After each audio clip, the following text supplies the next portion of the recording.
कोकणातल्या निवडणुकांमध्ये राणे बंधूच एकमेकांसमोर उभे ठाकल्यामुळे या निवडणुका अतिशय अटीतटीच्या होताना पाहायला मिळतात। तर शिवसेना आणि भाजपमधला वादही विकोपाला गेलाय। निलेश राणेंनी भाजपवर आरोप केल्यानंतर रवींद्र चव्हाणांनी एक मोठं विधान केलंय।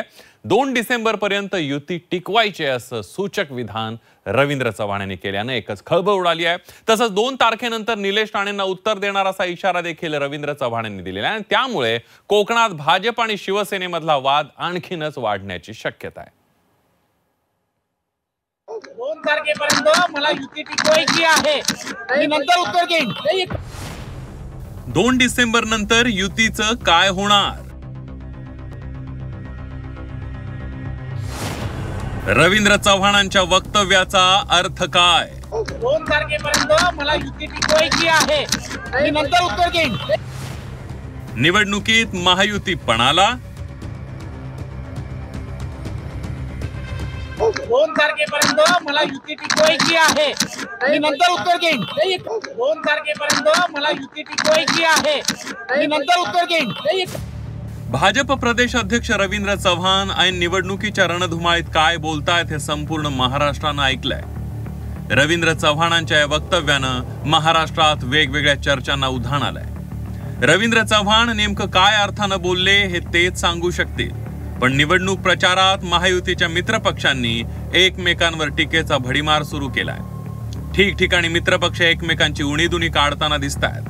एकनाथ शिंदेच्या शिवसेनेचे मंत्री आणि नेते तर कोणताही मुलाहिजा न बाळगता भाजपवर टीकेचे बाण सोडतायत। त्या पार्श्वभूमीवर रवींद्र चव्हाण यांनी केलेलं वक्तव्य हे भाजपनं मित्रपक्षांना दिलेला इशारा तर नाहीये ना, अशी चर्चा सुरू झाली आहे।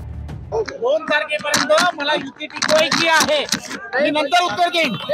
2 तारखेपर्यंत मला युती टिकवायची आहे आणि नंतर उत्तर देईन। 2 तारखेपर्यंत मला युती टिकवायची आहे आणि नंतर उत्तर देईन।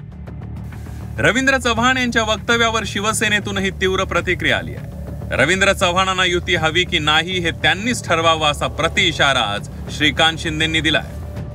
2 डिसेंबर पर्यंत युती टिकवायची रवींद्र चव्हाण म्हणाले। 2 डिसेंबर पर्यंत मला माहिती नाही ते काय बोलले, मला माहिती ना। मग त्यांना विचारा, त्यांना पुढे पण टिकवायचे का? मला माहिती नाही ते काय बोलले, मला माहिती ना।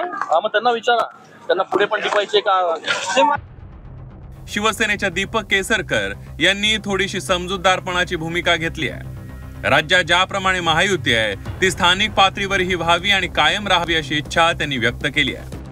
2 तारीखपर्यंत युती टिकवायची आहे म्हणजे मुळात नगरपालिकांच्या निवडणुका या 2 तारीखपर्यंत होणार आहे आणि युतीच्या संदर्भात युती कायम असावी असंच म्हणणाऱ्यापैकी मी आहे आणि पुढे सुद्धा राहणार आहे। कारण महायुतीचं सरकार हे राज्यामध्ये आहे आणि तसंच ते प्रत्येक ठिकाणी असावं असंच सर्वांची अपेक्षा आहे। महायुतीच्या नेत्यांनी एकमेकांवर अशा प्रकारे टीका केली आहे की त्यांना कॅबिनेट मीटिंगमध्ये एकमेकांशेजारी बसायलाही संकोच व्हावा। त्यामुळे 2 डिसेंबरला महायुती कोणत्या वळणावर उभी राहते याबाबत उत्सुकता निर्माण झाली आहे। जळगावहून वाल्मिक जोशीसह ब्युरो रिपोर्ट झी 24 तास मुंबई।